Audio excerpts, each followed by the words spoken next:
Welcome to the Stronger Than Steel podcast with your host, Austin Davidson and John Keir, talking Steelers all the time. Now, here's Austin and John. Hello, everybody, and welcome back to another episode of the Stronger Than Steel podcast with Austin Davidson and John Keir. How you doing, Austin? I'm doing great. How you doing? I'm doing just fine. Happy Saturday to you. It is Season 6, Episode 36 of the podcast. We are going to be talking Pittsburgh Steelers and Detroit Lions ahead of Week 10 of the NFL season, which got underway Thursday, of course, with the Miami Dolphins' surprising victory over the Baltimore Ravens. And now the Pittsburgh Steelers have an opportunity to take partial control of the division and get in a tie for first place in the AFC North with a victory on Sunday against the winless Detroit Lions, who are coming off a bye week. So we have a lot of good talk coming up regarding this game. We'll preview the game. We've got a guest on the podcast, familiar one, William Lester, old roommate of mine, an avid Lions fan who is struggling through another difficult season with the team. We'll get his perspective on this game from the Detroit side, and we'll hear his thoughts about this game and how that team is playing as well. And, of course, we've got a lot to talk about around the NFL, too. And while we're waiting for Will to get on the line here, I figured we could use this opportunity to talk a couple things. We could talk injury report. We could talk picks for the rest of the week. We could talk Thursday Night Football. Where do you want to start? Why don't we start with the outside the NFL? I feel like leading into the game, it makes more sense to go to the injury report afterwards. And I really want to talk about that Dolphins-Ravens game a little bit more. Okay, so why don't we then first start with that, the Thursday Night Football between the Dolphins and Ravens. So the betting line 7.5 on ESPN when we made our picks. I noted that even though I was picking the Ravens, I was semi-nervous about this one. So I wouldn't have been surprised if the Dolphins covered. I did not see them winning by 12 points, which they did. They pulled away late and just had the Ravens all sorts of confused with a ton of cover zero looks, and the Ravens going from that short week, playing essentially 5 quarters after playing most of overtime last Sunday in a come-from-behind victory over the Vikings. Just could not put it together in this one in the humid Miami weather. And obviously the result was a surprising one, but Miami was certainly a deserving winner in the end. Yeah, Miami played well. I thought that they did really good. It looks like the Ravens were going to dominate from the first drive. They were able to drive downfield, get a field goal, and that was literally it. That was about it for their entire team. They did score a late touchdown to Mark Andrews later on in the game to make it a little bit serviceable, but by this time it was already basically out of the question for them. They were already out of it. I mean, I guess I can't say that because I did have a shot if they stopped the Dolphins one more time on defense, but they didn't do that. So, yeah. Overall, I was shocked by the Dolphins' ability to do it in this game. They had to put in Tua, and they kept Tua in. They're also really stupid, the Dolphins. So it was a very weird game because Jacoby Brissett started, where it was the same as last week. Tua was there for emergencies. He has still broken, I believe, middle finger on his throwing hand, and they're like, you can't really play, but we're going to leave you there in emergency situations. Well, Jacoby Brissett takes a shot to the knee.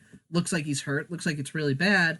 Doesn't turn out to be that way. He was about to re-enter the game, but in comes Tua, who's been benched because of his finger, and then he finishes off the game. And Brissett was good to come back in, but they left Tua in for whatever reason, and he finished with a pretty solid stat line. Ended up being a lot better than Brissett because of one big completion at the end to basically polish off the game. I believe it was I'm confused. I'm confusing the Isaiah Ford catch and the Wilson catch. I'm pretty sure it was Isaiah Ford that got the game-sealing catch for 52 yards. But it might have been...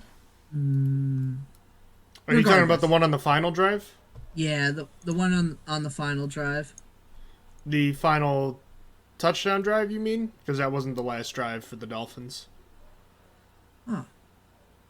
It was Albert Wilson, by the way. It was a 64-yarder. Yeah, the one I was thinking about was Albert Wilson. It was not the one to Isaiah Ford. The one to Isaiah Ford happened earlier in the game. Okay, but yeah. The best play of the game, though, was to Robert Hunt, by the way. Oh, that was 100% the best play of the game. That should have counted. Play of the season. Yep. I just loved watching that play because my man's got in front of Myles Gaskin and said, "This is my ball," and then took it to the end zone. I love that. Mossed his own running back. I don't know how often you see something like that. Yeah, I think it was because he was honestly supposed to be a lead blocker. I don't know if he was confused, he wasn't fast enough, or why he was exactly looking back. But I can kind of explain that a little bit.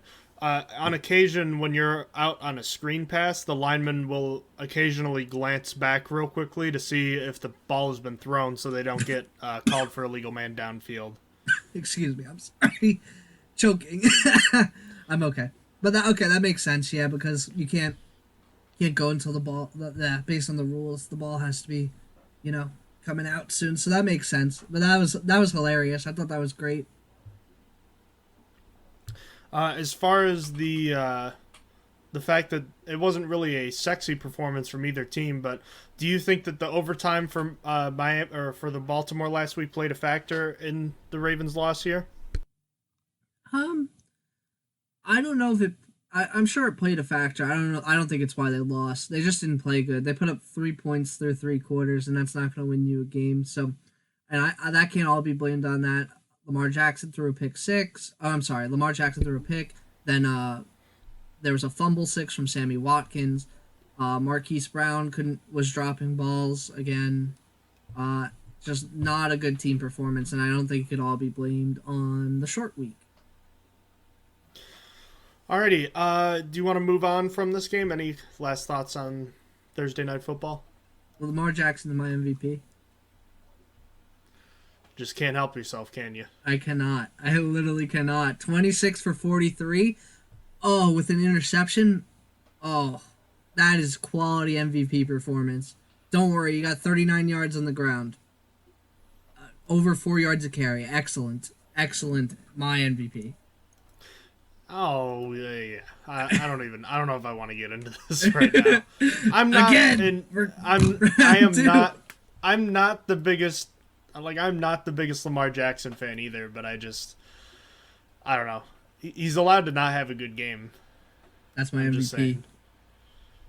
I'm trying to think. It's funny. They had that streak of games with consecutive 100-yard rushing performances. I'm pretty sure this is the 3rd time this year that they haven't reached that number. Yeah, just barely, too. But, yeah, it's kind of tough when all their running backs are dead. Or the ones that they wanted, anyway. And then their offensive linemen are also sort of dead. Oh, no, it was only the 2nd time this year.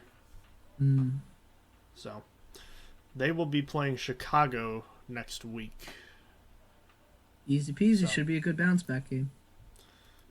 All right, let's get around to the rest of things around the NFL.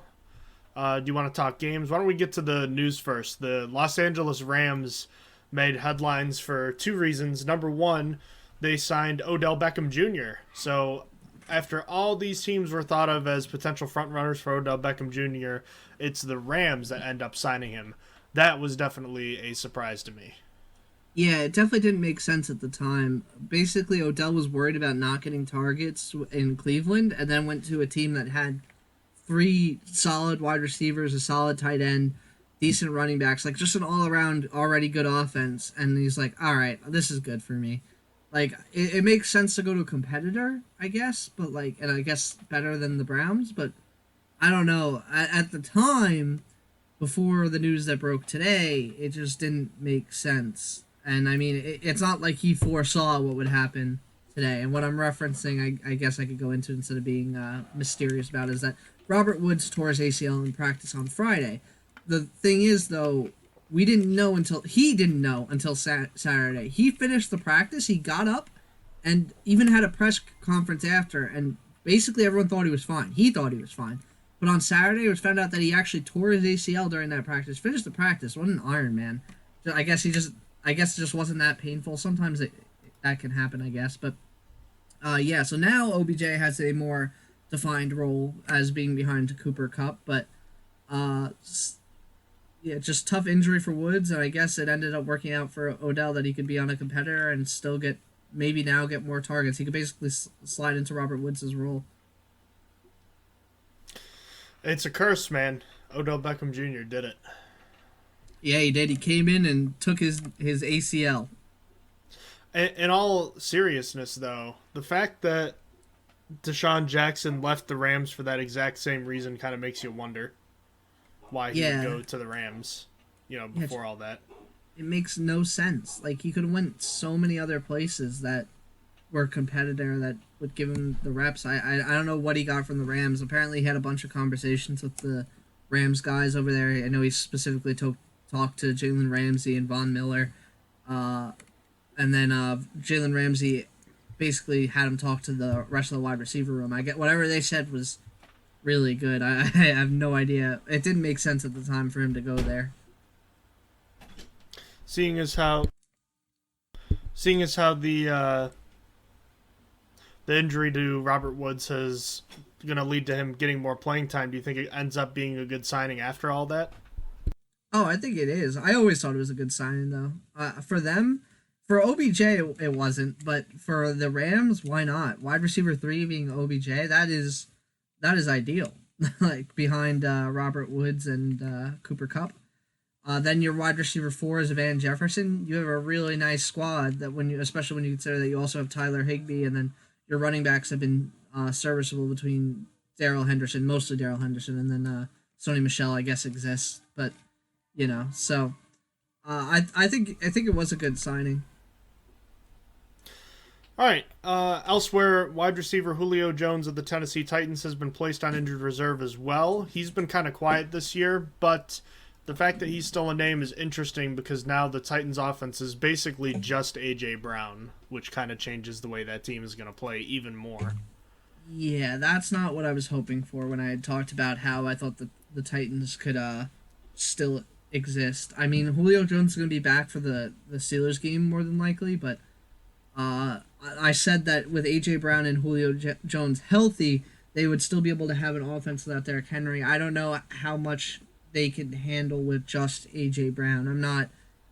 I'm not sold on that. I know Julio Jones hasn't been great this year. I saw a stat today that he only has one game where he had over 56 yards so far this year, and a lot of that has to do with injuries, and then also just A.J. Brown is the certified wide receiver 1. I said that before the season started. I didn't care what anyone said. Julio Jones is an amazing wide receiver, but A.J. Brown is the youth, and knew he was the guy there. But anyway, this is going to be tough for the Titans now. Basically what I said about them being able to redefine their offense without Derrick Henry being a thing is going to be much harder without him playing. Shall we get into, or is there anything else going around the NFL? I'm seeing a note that Hall of Fame linebacker Sam Huff from the New York Giants has died. He was 87. Dang. Rest in peace. I don't see anything else going on of major note at this point. Okay, yeah, I don't see anything either. All right. I'm looking at the lines for ESPN this week. Some of them have changed. Do you want me to throw that in there? Oh, they have? Dang, they changed. Actually, two from what I can see. I'm right on ESPN's scoreboard. Falcons Cowboys is 8 points now. Falcons Cowboys, so they believe in the Falcons a little bit more. Jaguars Colts is now 10 points. Jaguars Colts is now 10, so they're a little bit scared of the Jaguars as well. Bills Jets is 13. And they're giving back respect to Buffalo. Okay. And I have Cardinals Panthers at 10. Okay. Do you want me to just kind of go through these as we make our picks then, since it seems like they altered every one by half a point? Yeah, we could do that. Sounds good to me. I kind of edited them as you were talking, so. Oh, okay. Well, in that case, we'll just get started, and if I see something different, I'll try to adjust for it on the fly. Okay. So, starting with the 1 o'clock games, we're going to be out in Jerry World for the Falcons and Cowboys. Two teams still in the playoff hunt are the Falcons, kind of resurging after a slow start this year. The Cowboys, coming off that disappointing loss at home to the Broncos, are 8-point favorites right now. I know there isn't much to say for me when it comes to picking against the Falcons, but I will add this time that I just feel like the Cowboys are going to be playing pissed off in this one, so I like the Cowboys to cover this one.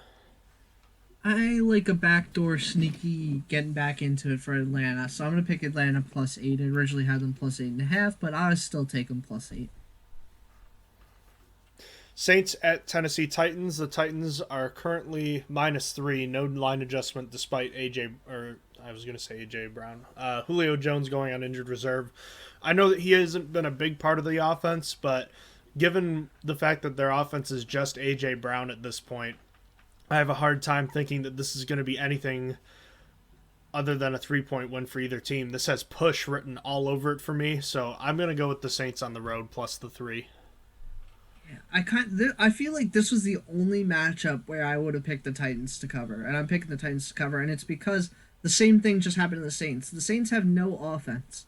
Their one thing was Alvin Kamara, and he's out. So I'm going to pick the Titans to cover because they're both crippled in the same way. Jaguars at Colts in this AFC South matchup. The Colts are 10-point favorites at home. I like the Jaguars here. Quick little story time. I made an error when I was talking to a friend of mine at work this past week. He asked me what I liked better, whether it was the Colts to beat the Jaguars in an elimination survivor pool or the Ravens over the Dolphins. And I told him I didn't like divisional matchups, but I did not take into account the Ravens playing on the short week on the road after overtime. So I feel like I really let the guy down. So I want nothing more than the Jaguars to win this week. So I'm going with my heart. Give me the Jaguars +10. That's please. Fair. Yeah. Please help me. I feel that, dude. Elimination's so tough. I'm going to pick the Colts to cover still. There's such a big guilt that you carry with you if you feel like you helped impact it too. So I wouldn't feel good because he still would have lost, but at least I would have known that I couldn't have made a good choice either way. So I'll at least have that if the Jaguars somehow manage to win. This is a big game for the Colts, though. So, I mean, they got to win this one to stay in it. Browns at Patriots. This is maybe, in my opinion, the most interesting game of this 1 o'clock schedule that we have. Browns at Patriots. Two teams at identical 5-4 records. The Patriots have struggled at home, though. I don't know. This is interesting. The Patriots are 2.5-point favorites. I would have expected the Browns to maybe be slight favorites, but I think this is kind of a coin flip game. With that being said, though, I like Mac Jones and the Patriots to lay the 2.5. Yeah, I felt like this was a tough call. I really would have liked the Browns a lot better with Nick Chubb. I'm assuming that's the reason why they're not favored. I'm assuming it's because they're down to, I think, one active running back on their roster. Yeah, and they've been decimated by COVID. And in fact, I was going to say, I think both of these running back rooms have been decimated, one by COVID and the other by injuries. Yeah, Damian Harris has been ruled out with a concussion. We're waiting on Ramondre Stevenson. They're hopeful he could play, but he also has a concussion, and we don't know if he is going to play for the Patriots. Yeah, both ravaged running back rooms. I'm going to pick the Browns +2.5. I think that they can still do it with Ernest Johnson, but I'm not super confident, and I kind of bounce back and forth on who I wanted.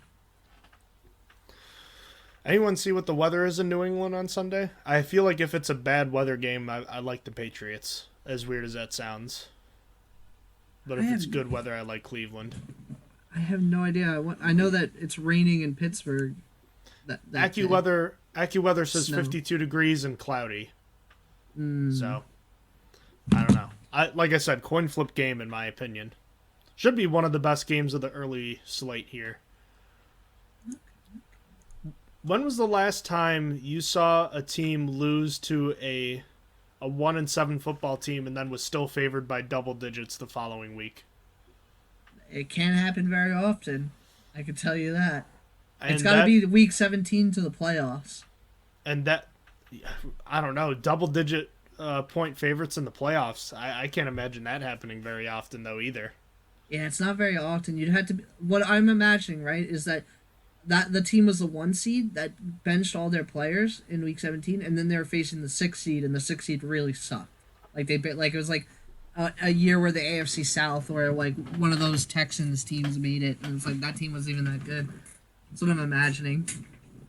We are, of course, talking about the Buffalo Bills, who lost in frustratingly disappointing fashion to the Jacksonville Jaguars a week ago. They are in New Jersey to take on the New Jersey Jets. Yes, I'm going to call them the New Jersey Jets because I hate the frickin' New York name when they play in New Jersey. But regardless, the Jets are 2-6. Mike White is back, right? Mike White is back. This is true. Money Mike White is playing this game and starting. I'll still give me the Bills. I'm not going to pick them as my lock this week, but Tremaine Edmonds is out for this one. Zach Moss is questionable, which could be interesting for Devin Singletary. I do think the Bills have to run the ball a lot better, but I still think that even when they're not firing on... Whoa, hold up. We got big breaking news here, Austin.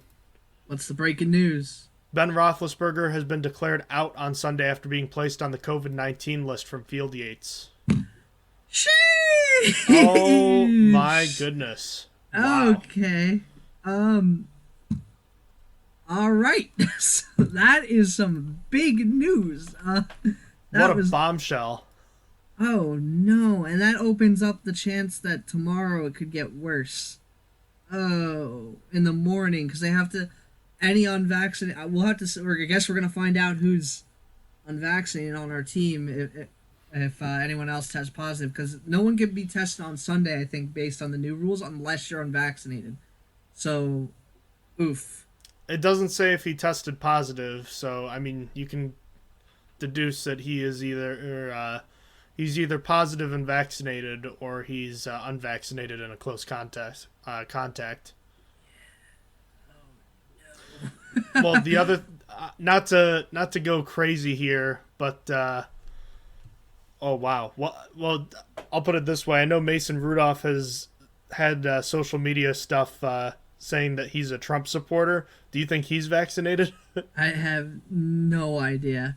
That would be bad, because then it would be Dwayne Haskins season. We'd be skipping Mason Rudolph season for some Haskins action. Oh boy.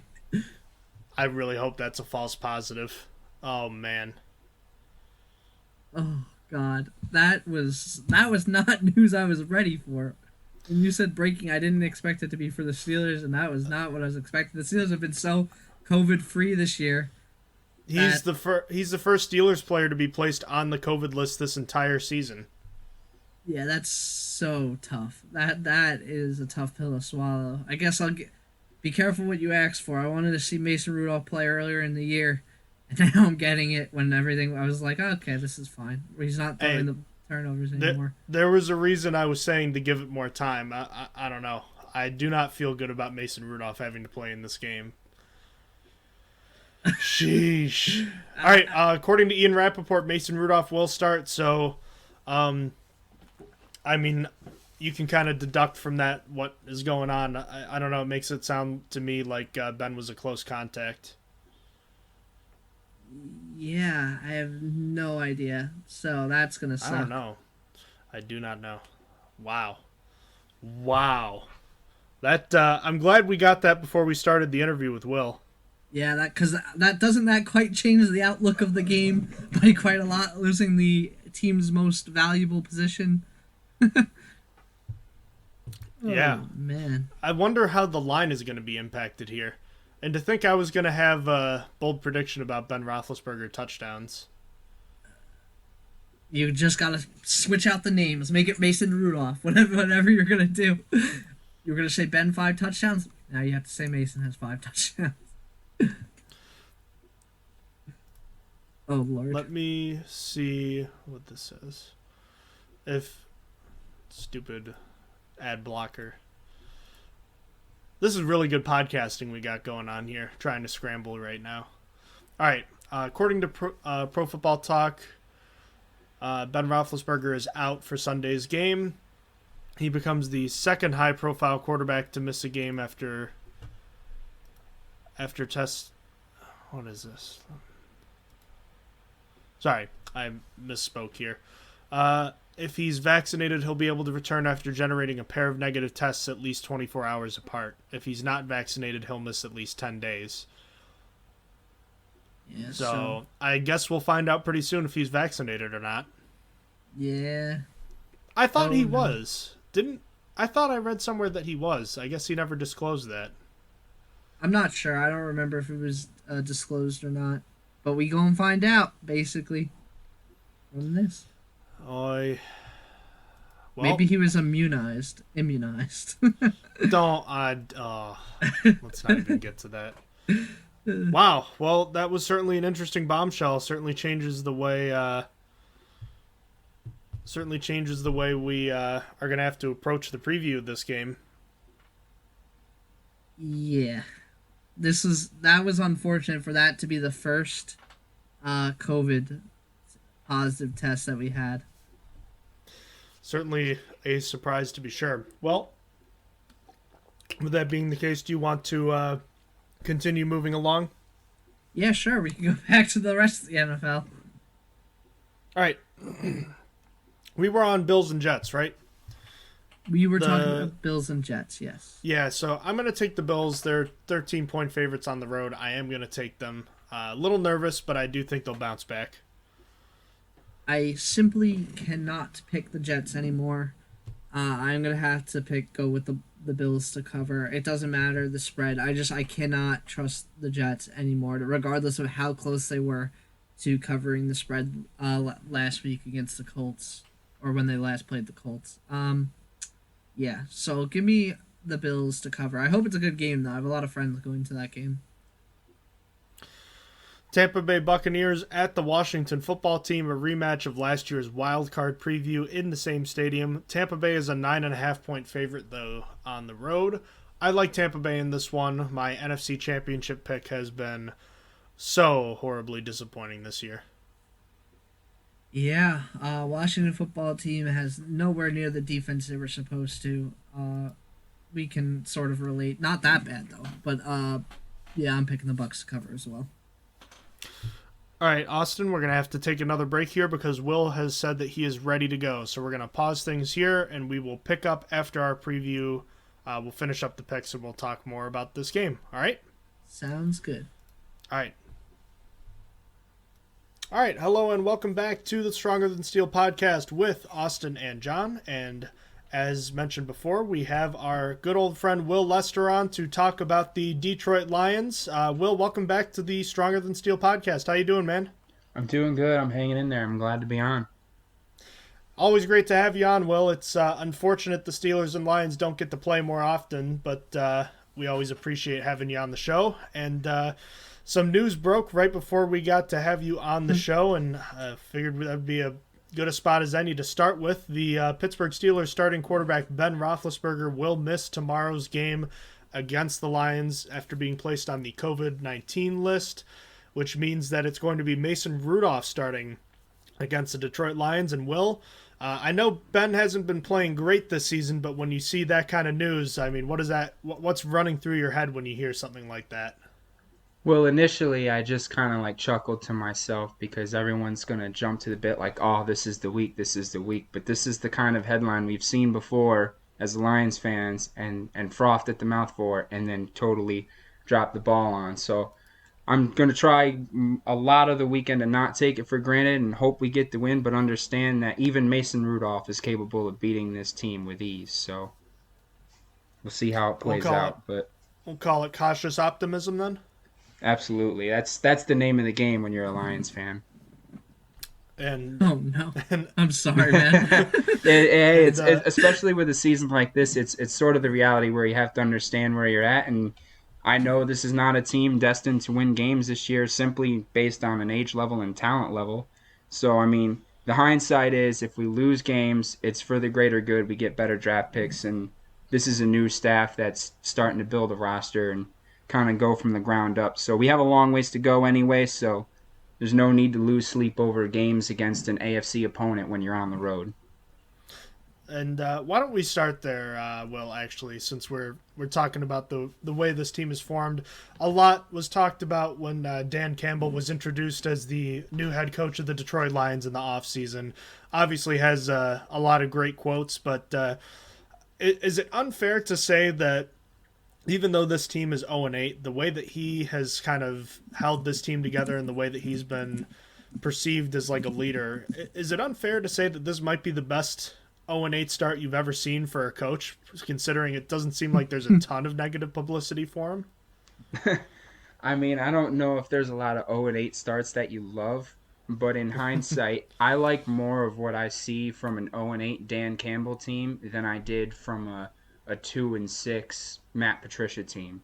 There's a lot of things that you see on the field that you don't love, obviously, and statistically there's a lot to really hate about the Lions, which I'm sure we'll get into. But when you look at the players that you have on the field and you know what you're looking for in A, the young guys, and B, the guys who are coming from other organizations that weren't necessarily drafted here and have been asked to be the leaders of this team, of a team that everyone but the people in that building understand is not a good team, and they have to go on their day-to-day and say, hey, we can be a team that can beat anybody on any given week. It's not an easy thing to do, and I think that's why, even though we're 0-8, you can say this is a good start for this team, because even though statistically and in the win column it's not there, you can kind of see the mentality of the team change just by the play on the field, the way they play, the way Dan Campbell coaches on the field. There's a lot of talk about, we go out there, we get throttled, we go back to the locker room, and we're just talking about kneecapping people. There's a lot of all that nonsense and all the crazy stuff Dan Campbell says in the media, which I love, by the way. It makes it almost lighthearted. It's like, hey, we understand we're not a winning organization and we're trying to get there, but we're not going to get there by being stiffs. We're not going to get there by being defensive gurus, as Matt Patricia liked to say. But it's going somewhere, and you can, even in the draft, everyone was pleading, get a receiver, get a quarterback.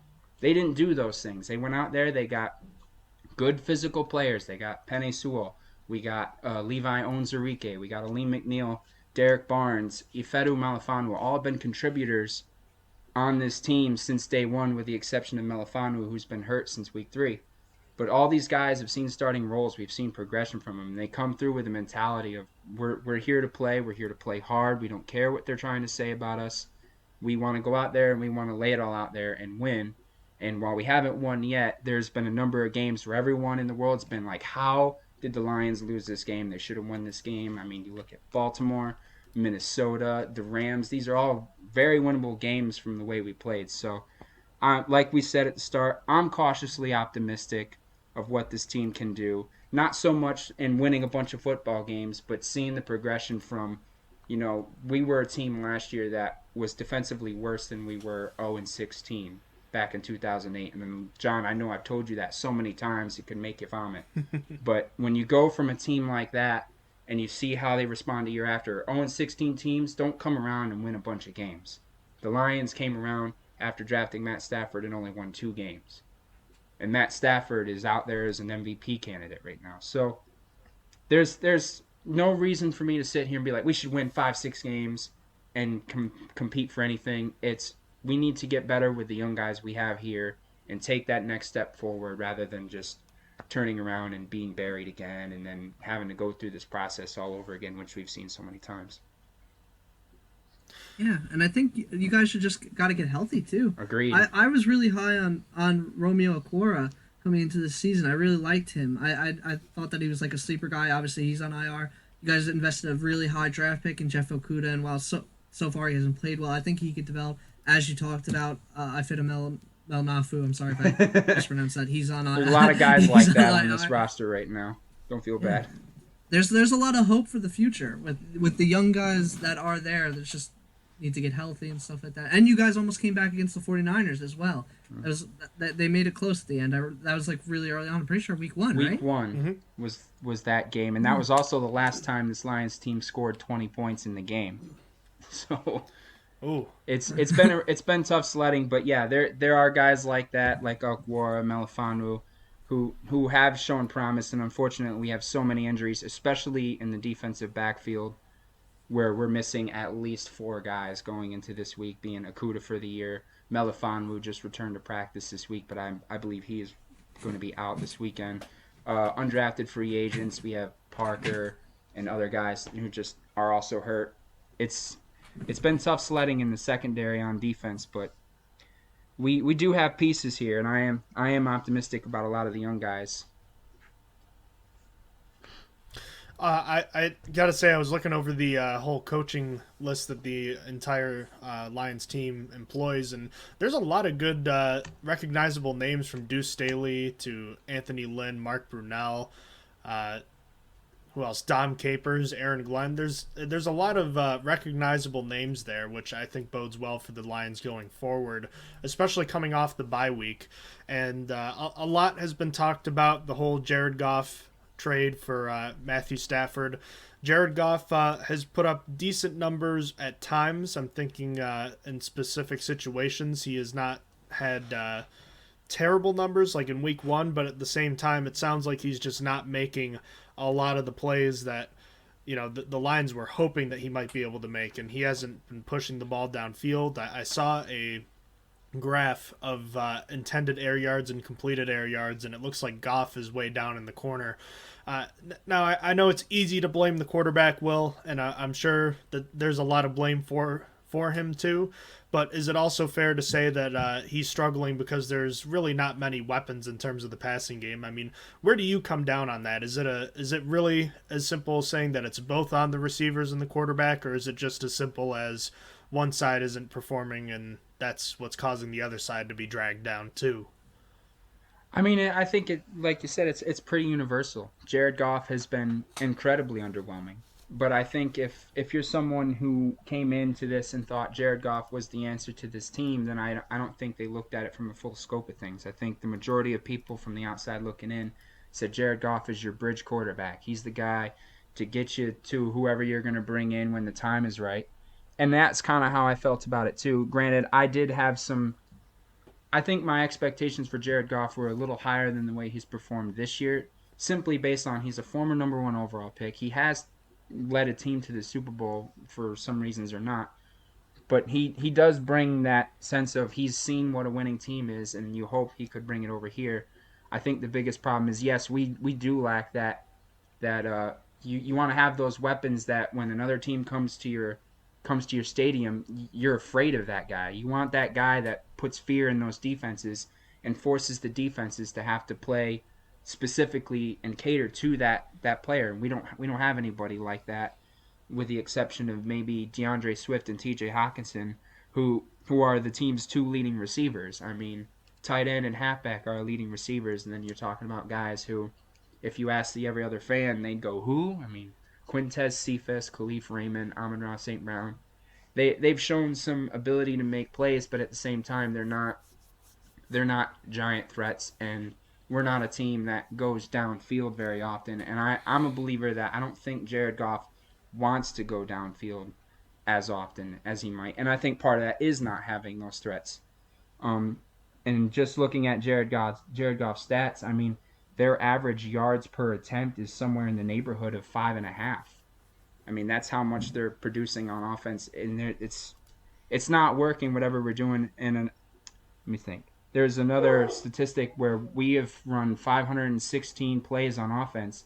301 of them have been from 10-plus yards to go.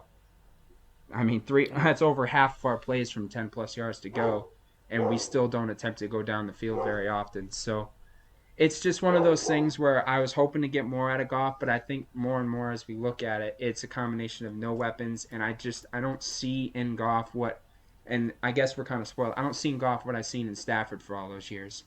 I don't want to compare every quarterback we ever look at or every quarterback I ever want for the team to Stafford, but when you go from 10-plus years of what Stafford could do, and then you watch a quarterback who appears to be limited like Jared Goff, it's tough to feel satisfied with either his checkdowns or when he's being pressured, instead of scrambling out of the pocket and making plays, he's going backwards and taking sacks, or he's got 7 fumbles on the season, 4 of them of which he's lost. He's got 8 interceptions, and he's only got 8 touchdowns.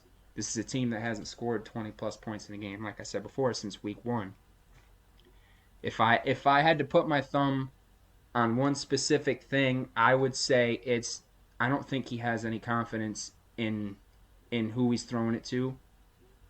But at the same time, when you're a team that's struggling as bad as this, I think you kind of have to have that blind, like, I don't care who's over there. I got to trust him to make that play and at least attempt to make that play. And that's not something we do very often. It's kind of it's kind of off track for the game, but just curiously, are what do you think of the quarterbacks coming out in this next year's class? Are you someone that wants the Lions to take one of these guys? I know they're not highly liked. I don't know if you have someone that you like in particular so far, if you've even taken a look. I don't really watch college football, so I wouldn't blame you if you haven't. Right. I mean, I don't avidly watch college football live, but I have tried to pay a little closer attention to some of the guys coming out. Even last year, I looked at some of the guys. Whether you want to take my notes on it or not, last year I was a guy that was like, if Zach Wilson's there, he's the guy you gotta have. That was my take last year going in, and then obviously if you look at it this year, Zach Wilson hasn't performed well. Granted, most of them haven't performed well. But as far as this class is concerned, there's not a lot of guys that jump out to me right now. I know a lot of the talk is around Malik Willis or Matt Corral from Ole Miss. I haven't taken a ton of time to watch a load of tape on them, but from everything I can gather so far, a lot of the talk is that this is a middling class. If I'm the Lions and I have the number 1 overall pick, as a fan, I wouldn't hate it if they just went in the direction of, say, like a Kayvon Thibodeau from Oregon. I watched one game with him, and he was fantastic. But if you're going to go after we have another first-round pick with the Rams, so I could see them turning around and getting a guy like Malik Willis or Matt Corral, but I think at the end of the day, it's going to be dependent on what are we trying to do offensively. Are we trying to lean towards a Lamar Jackson type system where it's or like the Titans based system where it's largely predicated on being able to run the ball and open up the rest of the field, or do we want that guy that we can just the Pat Mahomes, let's just throw it all over the map, get yourself one good receiver, and then just watch magic happen like you used to have with Stafford and Johnson. I think it's going to be largely dependent on that, but I don't have a preference over a certain particular player quite yet. I haven't delved that far into it so far. Oh, okay. Yeah, because I was just kind of wondering, after you talked about how you viewed like Goff and how you viewed his weapons like the wide receivers. So obviously TJ Hawkinson. He's still a top tier tight end. Mm-hmm. But yeah, I was taking a look at those wide receivers. I was wondering what you were thinking on if you ended up with like the 4th overall pick or 5th overall pick, if you'd prefer a wide receiver instead in that case scenario with this class. Right. I mean, it's all going to depend on where we fall, and as we know with the draft, the receivers, the skilled position players, your quarterbacks, your running backs, all those types of players, they end up climbing up the draft boards the more and closer we get to the draft, simply based on a need level. Everyone feels like they need, as the Steelers now know, everyone needs that running back. Everyone really wants to go after those receivers or those quarterbacks. I think if I'm the Lions, I wouldn't hate getting a receiver if he's up there at number 4 overall. It's just going to depend on who's there and whether or not we're reaching for him and everything. Because if you're the Lions, when they hired Dan Campbell and the GM Brad Holmes away from LA, they were signed on 6-year deals. So I believe that they look at this as a much longer term project than we're going to have one bad year and then we're going to just turn it around and then step into it. I think they're going to think a little more long term than that. And even with the draft last year, there was a lot of talk the Lions have got to go get that receiver. Everyone thought we were drafting either Jalen Waddle or Devontae Smith or whoever was sitting there, and then we turn around and we get the top left tackle in the draft when everyone didn't really think we needed an offensive lineman. And I think it showed that they're willing to go from the inside out rather than the outside in. So I think it's going to be dependent on what they see in the players, what they see. I mean, it always is, but what they see in the position groups and where they're drafting, and they're going to try and get the best deal. I wouldn't even personally be shocked if they didn't have the number 1 overall pick.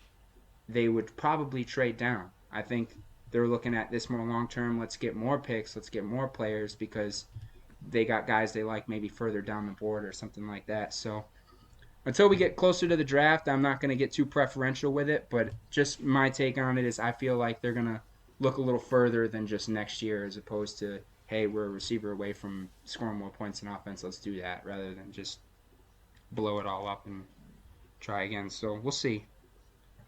Let me. That's totally. I was just going to say, let me ask you then, if you're thinking it's going to be a bigger picture approach, could you envision a scenario where the Lions decide to, get more picks, and maybe they don't spend a first round pick on a quarterback, but maybe they spend a second or later pick on one. But maybe Jared Goff comes back again and is the primary starter next season, and then maybe that second round pick becomes Jimmy Clausen, and you take another swing on a first round pick 2 years from now.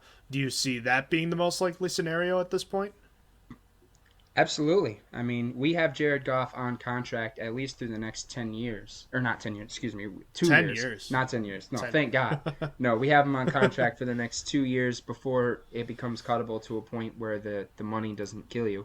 But, I mean, that's part of the reason we brought him on is because we were taking on that money and we got a first-round pick for it.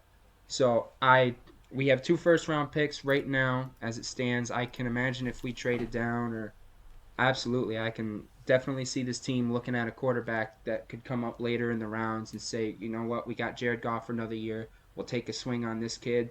No rush to run him out there right now because, John, I'm sure I've mentioned this to you before, but I'm still a believer in if a guy is not ready, don't just throw him out there.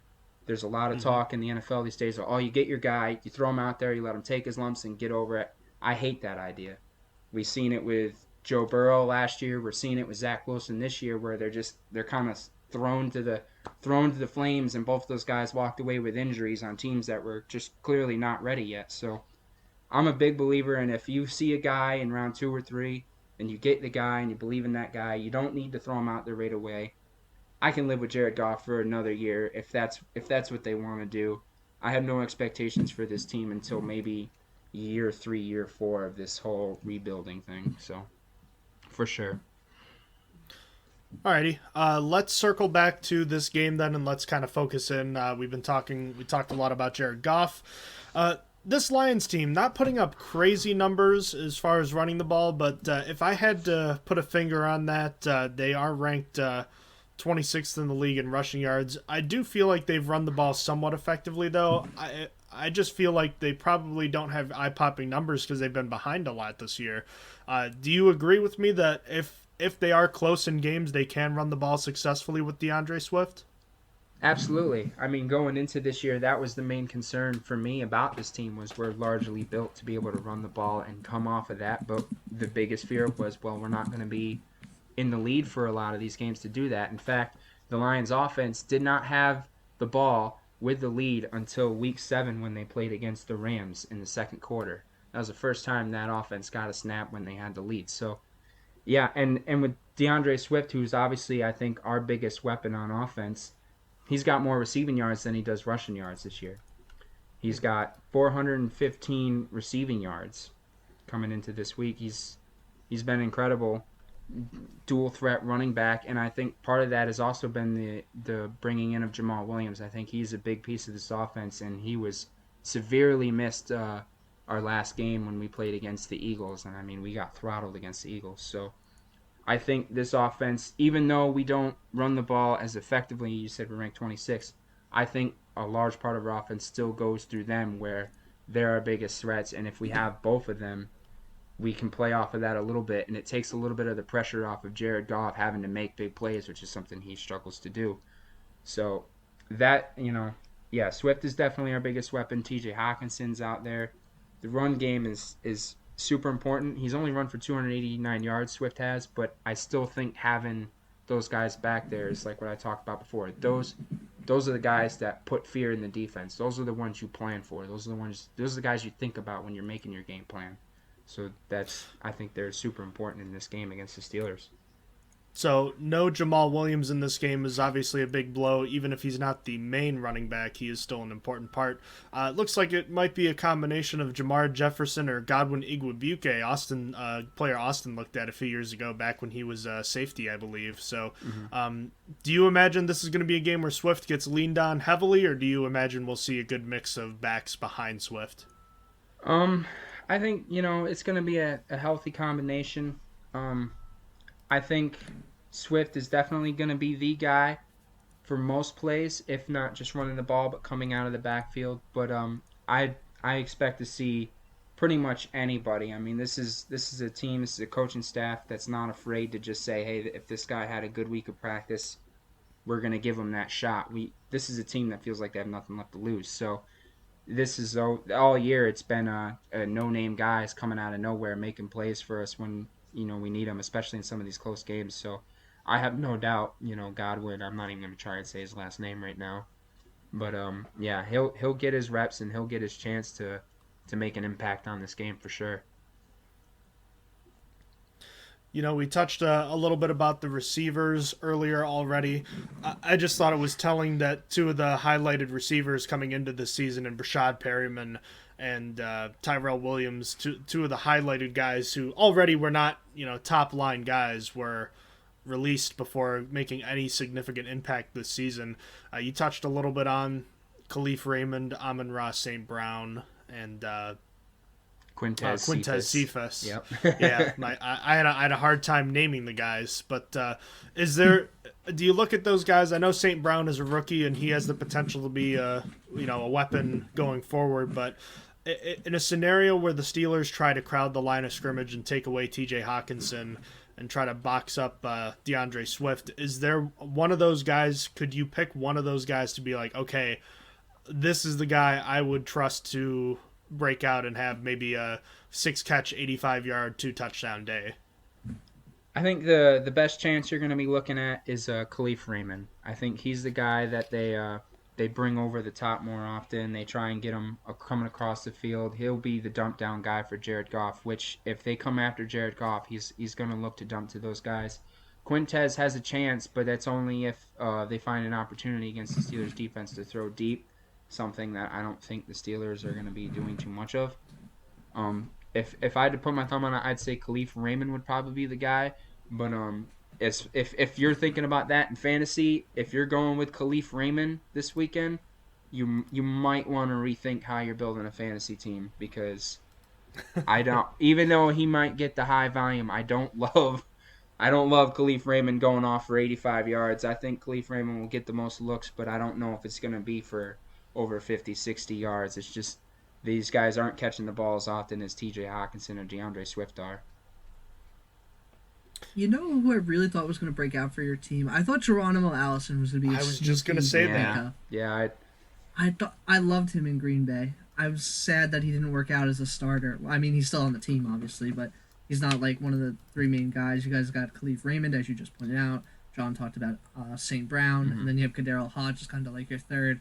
So sad. I thought Allison would be like the guy. I thought he'd break out. Finally. Yeah, there's been a lot of guys. I mean, between, like we said before, Perriman and Williams and Allison, these are all guys you thought would be contributors, and they're just not. And I think that comes from the coaching staff. Just they're liking more of what they're seeing from some of these other players, and Quintez and Khalif and Amon-Ra. I think they're liking more of what they're getting from these guys, and that we understand where we are. We're allowed to take more chances. We're not in a position to contend for a playoff spot or anything. We're going to take our shot on some of these younger, more undeveloped guys that make more mistakes potentially, just to get them out there and maybe give them a little bit more experience over a Geronimo Allison, who obviously we know from Green Bay, as you mentioned, but I did too. I was hoping to see more from a Geronimo Allison, especially. I'm not sure if he's healthy, but he's certainly a name we have not seen on this team lately as far as a big contributor. But we'll take our healthy reps from whoever can give them to us at this point, you know. He's buried on the official depth chart online, which is kind of wild to think about. But let's shift gears here, talk a little bit about the offensive line and TJ Hawkinson.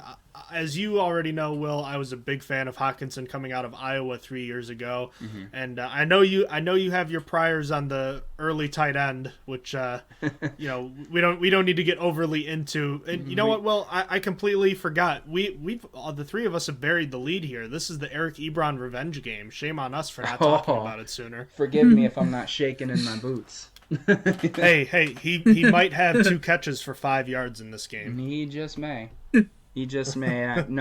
I'm not too worried about Eric Ebron. I love TJ Hawkinson more than I liked Eric Ebron, but like we said before, and I've told you 1,000 times, tight ends in the first round. I don't love the move. Especially a team as needy as the Lions. But yeah, we won't dive into that wormhole, which I'm known to do very often. Okay. As someone who has seen both Eric Ebron and TJ Hawkinson drafted as a top 10 pick, I've said my piece on them for sure. Okay, but in terms of, let's kind of focus in then on Hawkinson right now. Mm-hmm. You mentioned one of the top two weapons for this team. I know he's not at the level of guys like Darren Waller or Travis Kelce, George Kittle, but in my opinion, he's right under that tier and kind of flies under the radar because he's playing on a team that is 0-8 at this point. But I still think he's a pretty good talent, and for a quarterback, certainly quarterback's best friend, and I think has the opportunity to provide bigger plays.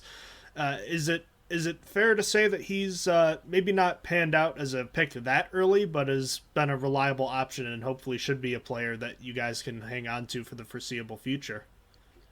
I think that's a reasonable take. I mean, he's not having a stud year. I don't believe he's still one of those guys that defenses look for. He's still one of those guys that quarterbacks can trust on.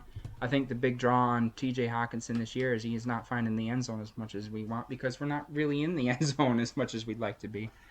But I think as it stands right now, T.J. would benefit a lot more from an offense with obviously more outside weapons and maybe some more downfield quarterback play. But I still think T.J. Hawkinson is a player that is capable of reaching that George Kittle level of play, that Travis Kelce level of play.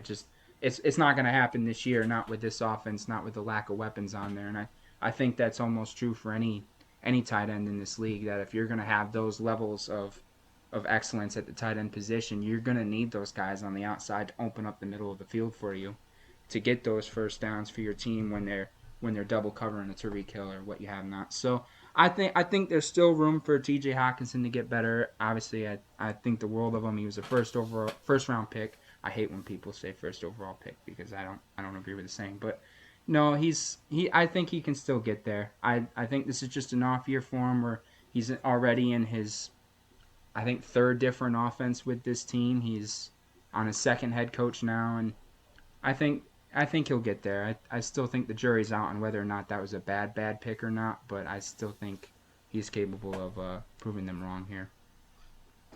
Last thing I wanted to get to on the offense, Austin can chime in with anything else he wants on the offense after this, but I just wanted to touch on that offensive line real quick. Highly paid and a good unit on paper when healthy going into the year. Obviously, they lost Taylor Decker for the entire season up to this point. Frank Ragnow is out after the, I believe it was an Achilles injury. So we've got a whole lot of shuffling in the first-round pick, Penei Sewell, who had been playing relatively well at left tackle after a slow start to the year. Moving back to the right side where he played in the preseason against these same Steelers, 12 weeks ago and did not look very good. As this offensive line stands right now with Decker coming back into left tackle, Sewell going back out to the right, and the various injuries they've suffered there, where are you with this offensive line? Is it a big concern for you, or do you think it's just one of those things where injuries have kind of forced their hand?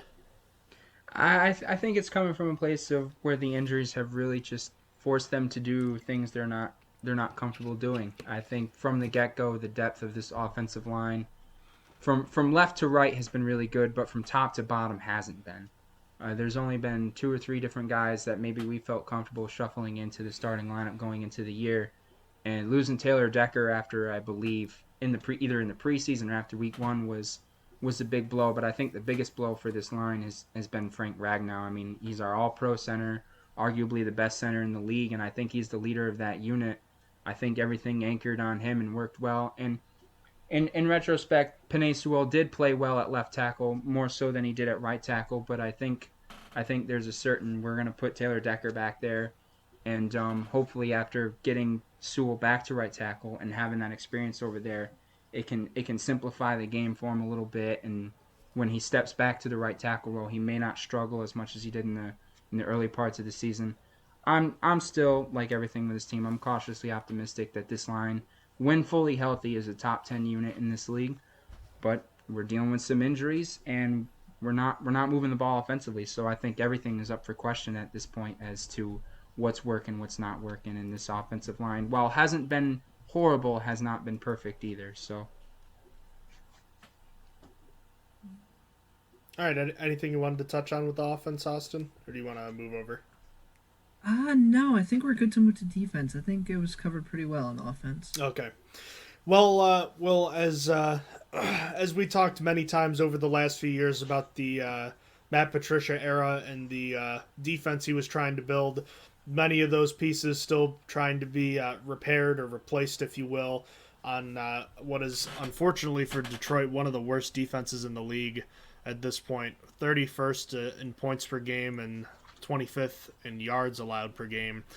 There are some pieces here that I wanted to point out, but on the whole, this defense has been quite disappointing, and I'm kind of curious as to where you fall on it. Do you fall on as far as the blame goes? Do you look at it and say this is the mess Matt Patricia left Dan Campbell, or do you look at it and say they weren't going to be good, but this is still too bad?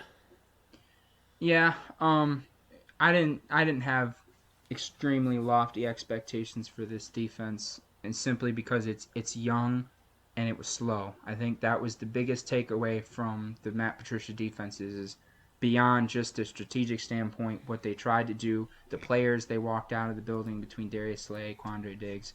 I could go on for hours about everything that Matt Patricia did wrong to this team. But the big factor for me is that this defense going into this year was just incredibly, incredibly slow. They played slow. Our linebackers weren't good. Our defensive backs are inexperienced. They still are. Jeff Okudah not being there for the year. We have more undrafted free agents playing for this defense than I think I've ever seen. So I didn't love this defense going into the year. And then we added some pieces in our draft. I liked Melifonwu coming in. I like Derek Barnes, Onwuzurike, Aleem McNeil. But it's a young defense. It's an inexperienced defense, and it's still a relatively slow defense. I don't love some of the things we've done on defense. Obviously, who can? We've given up a lot of points, but there have still been some games where you watch this defense and you're like, okay, they're doing some good things. And when I say that, I look back to like the Ravens game. I think everyone pegged the Ravens for just exploding on this defense. And then we turned around. We held a Lamar Jackson-led offense to, I think it was like 19 points. There's some things to like about this defense. I like the leadership from Alex Anzalone, and he's improved immensely since he got here. He started off slow, and then he's come along, and he's really been the leader of this team. Derek Barnes didn't start the year, and then he's come in as a starter and has played well coming in. So I think it's still a bad defense, but in my opinion, it's a growing defense, and I think they're coming around. And I think they know they haven't been playing well either. I mean, if you've read any of the Lions news in the past week, it was so bad against the Eagles that our defensive coordinator, Aaron Glenn, took the literal game film, went behind the training facility, dug a hole, and literally buried the film. Oh.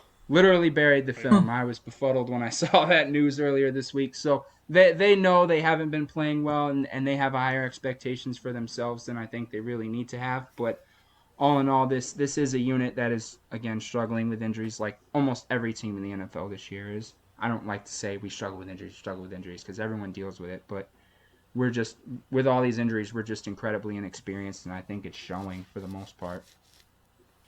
I'd like to start up front with what I would call probably the best part of this defense is the defensive line with Trey Flowers, Michael Brockers, Aleem McNeil, Levi Onwuzurike, and they have former Steeler Nick Williams, 2013 7th-round pick of the Pittsburgh Steelers. Never would have expected that guy. And the oldest player on our team, might I add.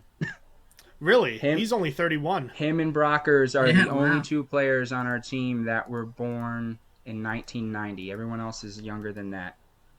You mean just on the defense or in general? In general. Those are the two oldest guys on the team. With Don Molback gone as our long snapper, I believe it's either Nick Williams or Michael Brockers are the oldest on the team. Williams is 30, 31, and Brockers is 30. Well, how about that? Never would have pegged Nick Williams and that tells you right guy. there just how inexperienced and how young this team is. I mean, I'm looking at this roster earlier today, and I'm seeing guys I'm seeing a lot of years that are floating under 1994, which scares the hell out of me because that's the year I was born. I don't like seeing that stuff, but it's inexperienced, man. And I love the D-line too. I think you name off all those guys, and the one player this year that has least excited me, strangely enough, has been Trey Flowers. I think he's been the most underwhelming considering, you know, all the talk about him when he first came into this team and how much talent everyone thought he had. And I think our biggest contributors have been some of those younger guys, the Onzariques, the Okwaras, who unfortunately are hurt. I'm not sure about the younger brother, Julian, who's also on the team, if he's hurt or not. But these are some of the guys that are coming through as the big contributors. And not to be forgotten, who's been a contributor for this team a lot in the past and who has struggled so bad with injuries, Deshaun Hand, coming out of Alabama like 3 years ago. He's been a big part of what was our pass rush, and he's been missing too. So, and I believe he's coming back, if not this week, in the coming weeks. So, yeah, I mean, there's guys to like. It's just it's not coming together this year, and I think that's understandable given the lack of leadership and the lack of experience in that locker room on that defense. Anything you wanted to touch on, Austin? Not for the defensive line. Honestly, I was very curious about the cornerbacks because I don't know a lot about the cornerbacks, and I wanted to know who was the starting slot cornerback because I was taking a look. As long as we're done with defensive line. Oh, anyway, yeah. I mean, go wherever you want. I just I just wanted to start with them, yeah. So, moving backwards, because I was like taking a look at your cornerbacks. I wanted to know who your starting slot cornerback was because on one site I was looking, it said Mark Gilbert, and he was you were touched upon how undrafted free agents were playing a lot more for you, and Mark Gilbert was taken from our practice squad, from the Steelers practice squad.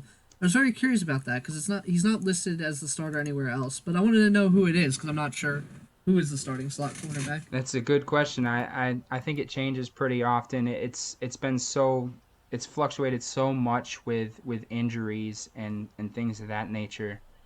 It could be him. If with Jeff Okudah out, Melifonwu's not back yet. We're still, waiting on it's still questionable whether or not AJ Parker is coming back this week. I think Oruwarie's season is over. I could be wrong there. There's been a lot of rotating guys there. I mean, we had Roby Coleman for a week and then we cut him. There's been a lot of guys like that have just kind of been signed and brought through and started and not started. I would guess he would probably be our starting nickel this week, but I think it's going to depend on the status of AJ Parker. Okay, and then who's your best cornerback overall? Because I was taking a look at them, and I'm not really familiar with them. Not familiar with any of them, to be quite honest with you. I didn't know. I wanted to put it nicely. Totally understandable. I mean, know. This is like I said, that I've seen more undrafted free agents start for this team this year than I think I've ever seen. If we're including guys that are injured, I think obviously the starting argument is Jeff Okudah should be our best guy. He hasn't performed well. Oruwarie, who was drafted in the 5th round back in 2019, has been solid, but he's been porous at times. AJ Parker has been solid as an undrafted free agent rookie this year.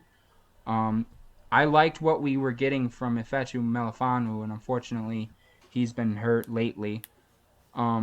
We have a guy, I don't know if he's still on the roster or not, Ballantyne, who we just added to the roster. He was from the Giants, 6th-round pick in 2019. He's on injured reserve.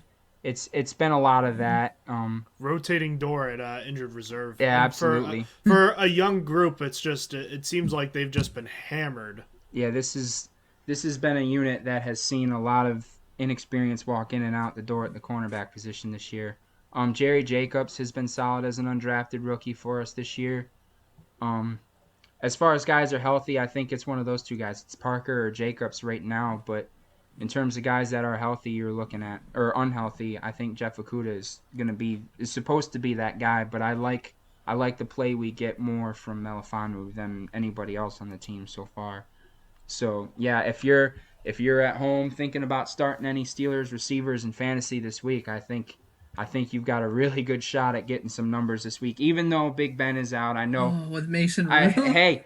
You're Mason Rudolph. You've got experience playing. You shouldn't have all those jitters. And if you're gonna go against the defense, I think it's got to be this one, right? Inexperienced, young, and slow. I mean, this is catered to a guy like Rudolph to be able to finally make plays. So, I mean, I don't love starting with Steelers receiver fantasy, but I mean, if you're from strictly a matchup point of view. If you're a Deontay Johnson or Chase Claypool guy, I mean, if you can hawk a touchdown or two, I think you're golden. The Lions defense has allowed 18 passes of 20 or more yards this season, which is second most behind the Dolphins, who have played obviously last Thursday. Mm-hmm. So yeah, it's no surprise. And then and safety has not been much better. I mean, Tracy Walker is easily our best defensive back right now. I recognize that name. That's the one name you might recognize. Yeah. He was a good IDP player last year. I have him right now. I have him in one of our leagues. Yeah. One of the few draft picks from the Matt Patricia era that I truly like. It's just unfortunate that we had to send Quandre Diggs out the door to make it work for him. Because I was a big believer in Quandre Diggs myself. Elsewhere for this defense, you talked about Anzalone, Jalen Reeves-Maybin, Derek Barnes. There's a collection of a few decent players right there. On the whole, though, this defense has just only generated 7 turnovers on the season. Is it really just as simple as they're not generating enough pressure? They're playing from behind, so it's harder to take the ball away from teams that way. Is it just unlucky in your opinion? I mean, what does this defense have to do to start gelling and coming together? I think it's a combination of all of that. I think when you look at it all together, they're on the field a lot. They're having to defend. They're still a little slow and young, and they're seeing things they haven't seen before on a football field. I think to get better, I think it's just they're going to have to play more. It sounds stupid, but it's just kind of one of those things where they're going to have to get more in the field of the game, because I would say on the front you need veteran leadership, but that stuff's not coming around the corner tomorrow. You know what I mean? So it's one of those things where when they go and play against the Steelers, they're going to have to have trust. They're going to have good communication. I like a lot of what Aaron Glenn has done so far as defensive coordinator, but I still think there's strides for this defense to take where if they're going to get better, they're going to have to just get more confident. They're going to have to get a little bit quicker, and they're just going to have to trust themselves more, even though the numbers suggest that this is a defense that is not meshing, it's not gelling, it's not doing what it needs to do. But they are on the field a lot. The Lions offense has not done enough.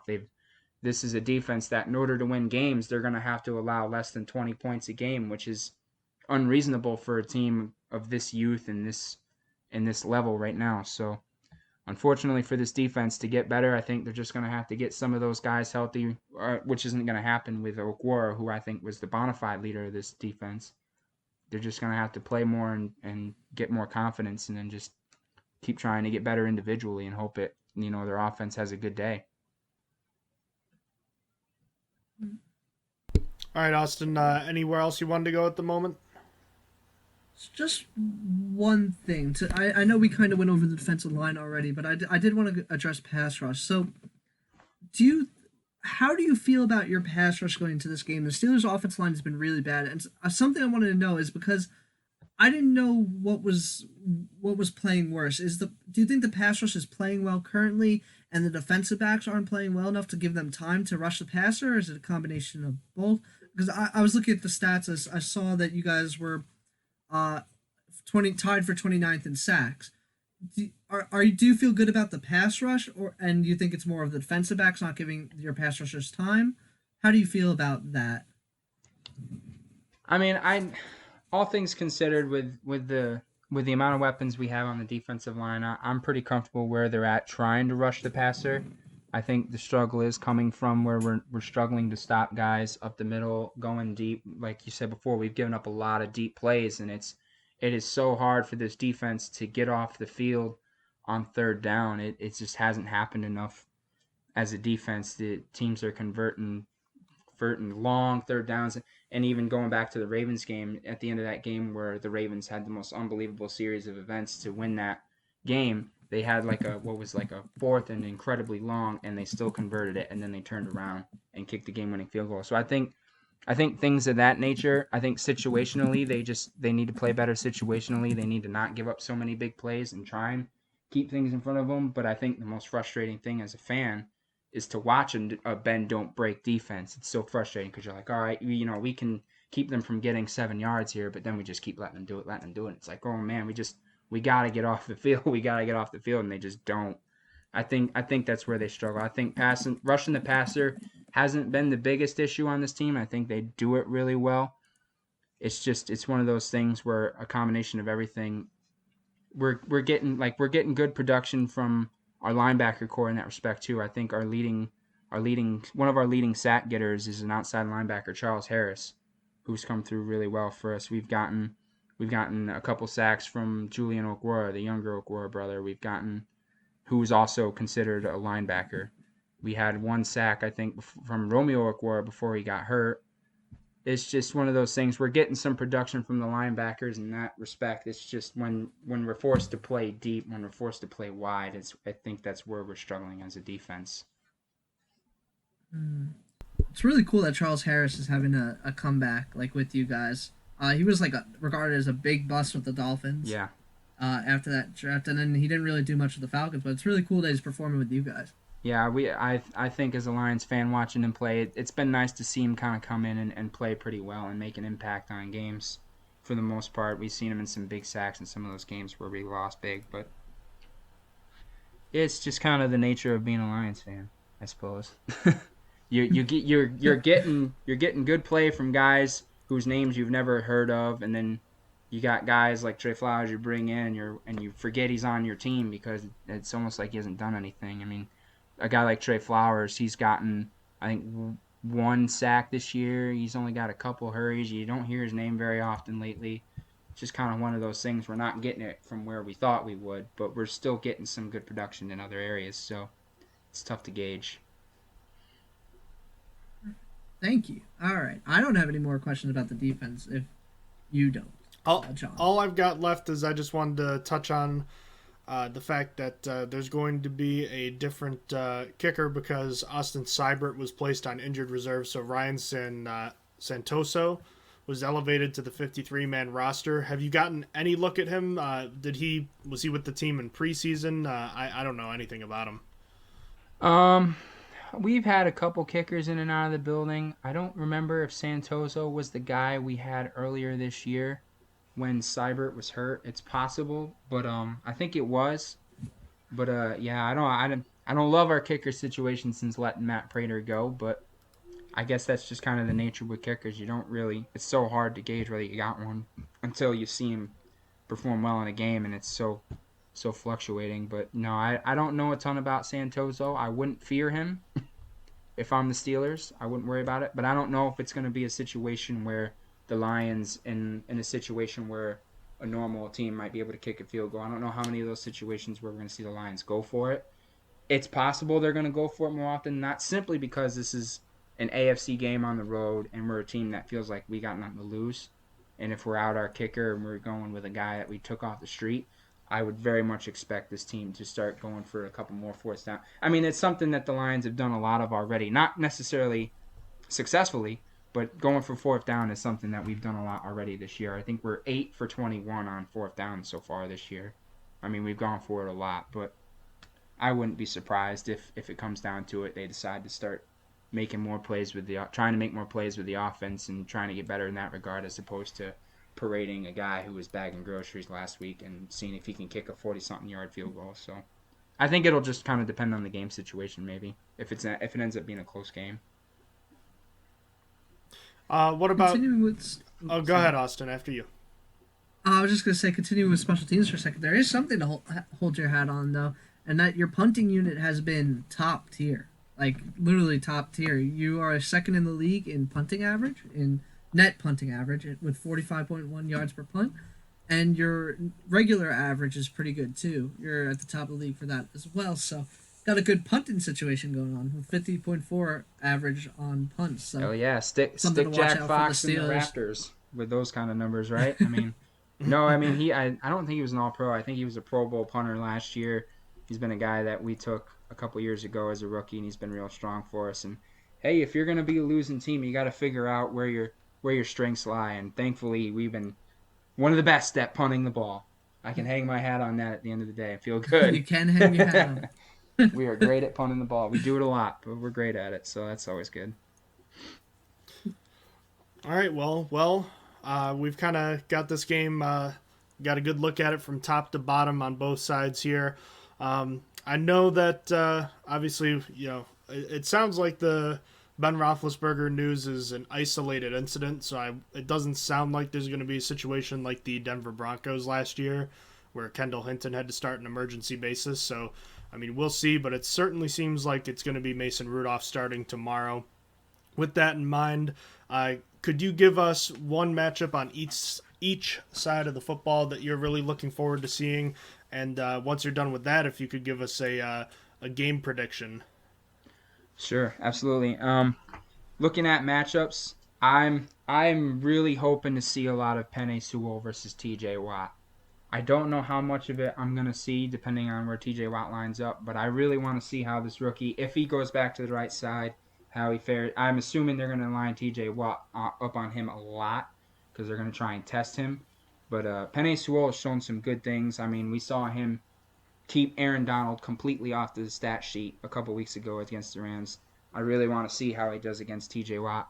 On the other side of things, I know I was really hoping we would get Melifonwu back this past week, but I'm really curious to see how much pressure that the Lions' defensive pass rush is going to get on Mason Rudolph now. And I think if the Lions have any hope in this game, to kind of turn this into my game prediction, if the Lions have any hope to win this game, is that pass rush can get to Mason Rudolph, force him to make a mistake, because the Steelers are 0-3 when they lose the turnover battle this year. And that is something the Lions have not been on the great side of at all this season. I don't think they've won a single turnover battle at all this year. If we can force Mason Rudolph to make a couple mistakes, I think the Lions can make it an interesting game with Jared Goff. If Jared Goff doesn't do what he has been doing and not making the throws, turn around, running the wrong way, and then taking a 10-yard sack or fumbling the ball. This game, with no Big Ben, I think this game is closer than it should be. But I still think the Steelers are going to win by 10 points, personally. I think the Lions they don't score. They don't do enough offensively. Like I said, they have not scored 20-plus points in a game since week 1.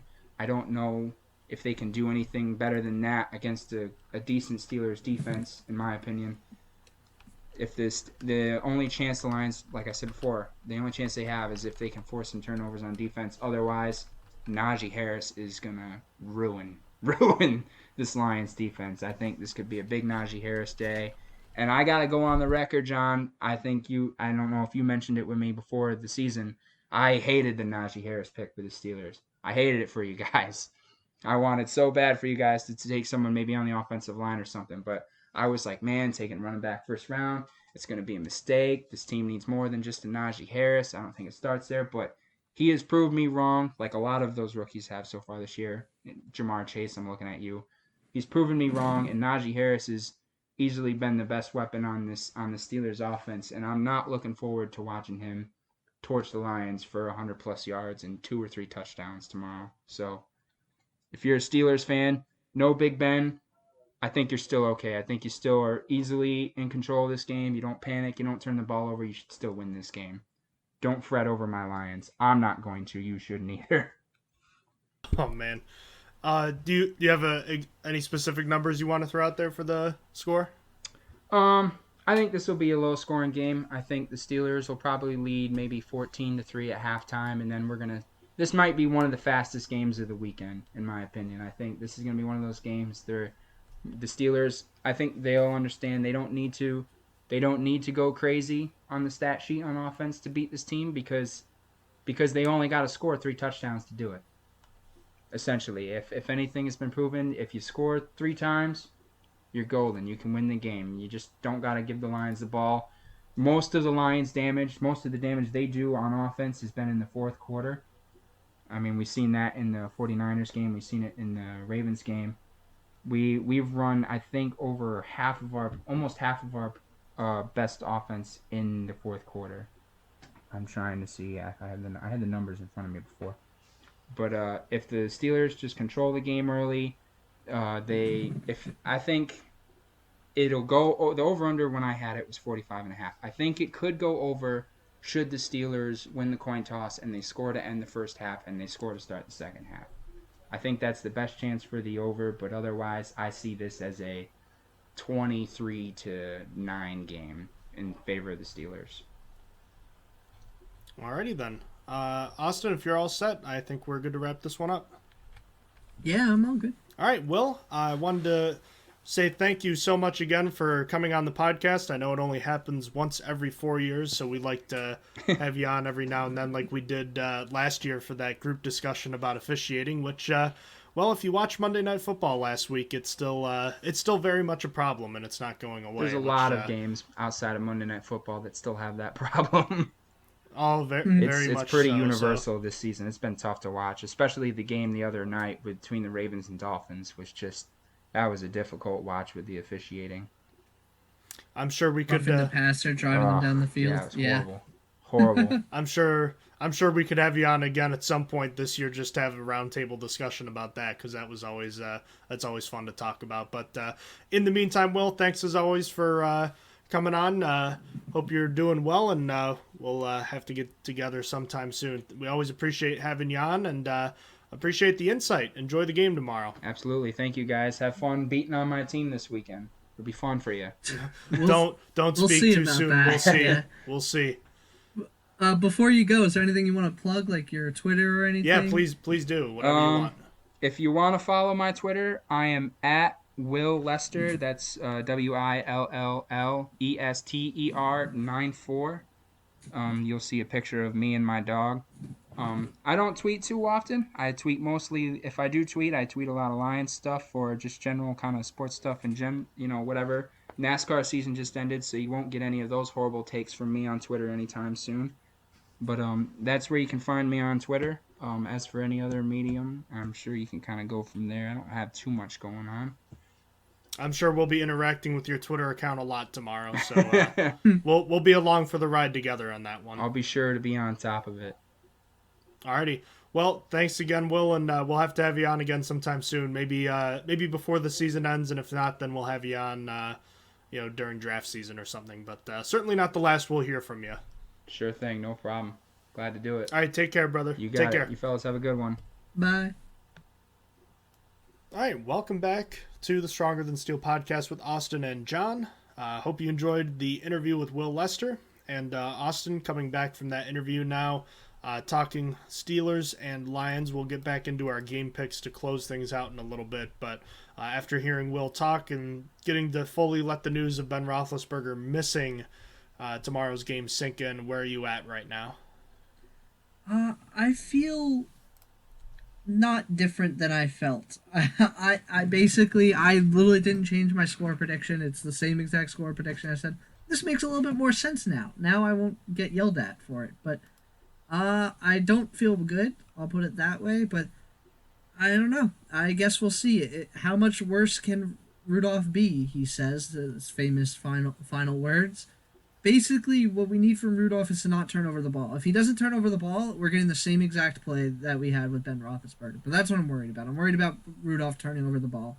So, because that was basically the difference between Ben in the first 4 weeks to Ben from week 4 on, is that he didn't turn over the ball. The Steelers still only have 4 turnovers.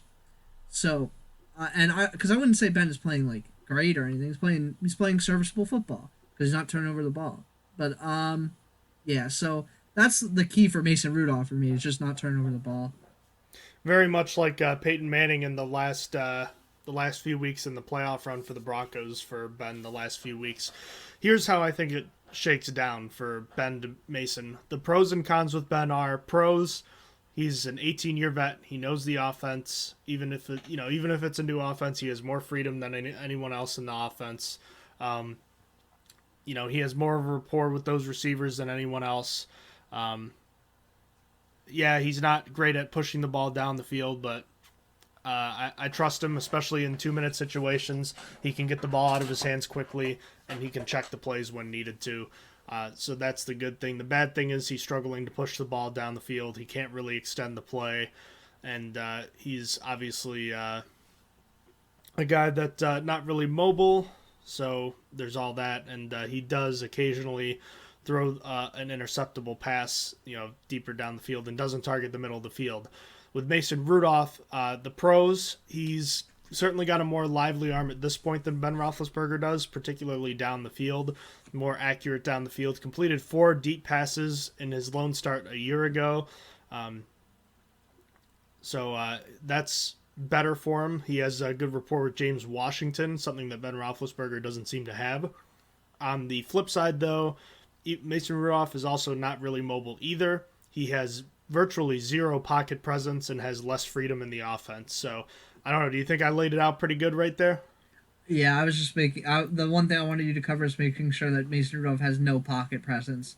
So because that is the really bad department that I didn't mention, and yeah, that is going to be a closer concern with how the offensive line has been playing the last 2 weeks. For how much better Mason Rudolph is probably at than Ben at throwing the ball deep down the field, that's where Ben has the big advantage on the other end, is being able to get the ball out really quickly, and I'm just not sure Mason's going to be able to do that.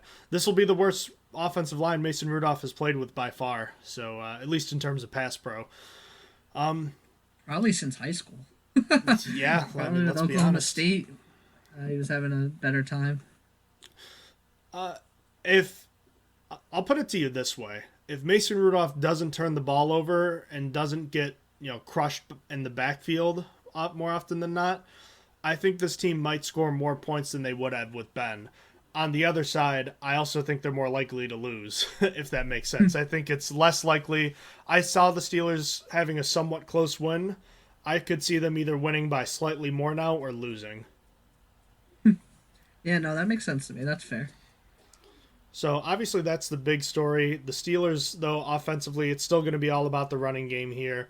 They should be able to do it somewhat successfully against this Detroit Lions defensive front. Their line is the best part, so I'd expect some more outside runs. In this one, I still feel good about their ability to run the ball in this one. I don't know if they'll put up 150 rushing yards, but I think 100 should be a number they can crack. I think that's a fair amount for this game. I mean, we looked at the Lions defense. We got to talk to Will, got to learn some things about it. I think that's a fair number to set with what we learned from Will. I'm mostly looking at the outside passing game and specifically down the field with guys like, I think potentially Eric Ebron. This could actually be a game where he makes a couple plays. Deontay Johnson down the field. No Chase Claypool, and we can kind of transition to the injury report here. Chase Claypool is the only player out for Pittsburgh. They have elevated Steven Sims from the practice squad, so not Anthony Miller, but Steven Sims is going to be. So that means we'll likely see Sims, Cody White, and Ray McLeod in some sort of rotation with Deontay Johnson and James Washington. I expect that Mason Rudolph will be able to push the ball down the field somewhat successfully in this one. And given the defensive backfield that the Lions are currently trotting out there, I would feel good about the Steelers' chances of connecting down the field a few times.